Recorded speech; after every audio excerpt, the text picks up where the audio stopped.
Syederalun Ketua Umum Partai Demokrat, Agus Harimurti Yudhoyono atau AHY bersama rombongan melakukan kunjungan ke Dayah Ruhul Fatayat di Selimum Aceh Besar pada Selasa 19 April 2022.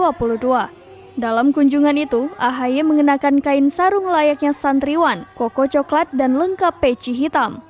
Selama di Aceh, sosok yang digadang-gadang sebagai calon presiden pada Pilpres 2024 ini menghadiri sejumlah kegiatan, mulai dari menyapa santri, temu ulama hingga menyapa masyarakat.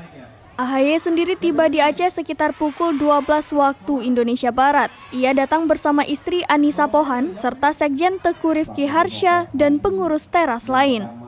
AHY dan istri disambut dengan kalungan selempang motif Aceh oleh Ketua DPD Partai Demokrat Aceh Muslim dan istri yang diiringi dengan tabuhan rapai serune kale. Kedatangan AHY disambut dengan meriah oleh kader, khususnya kader perempuan. Begitu AHY menyapa, para kader langsung mengajak AHY untuk foto bersama sambil meneriaki AHY Presiden. Dari Aceh Besar, Henry, Srambion TV.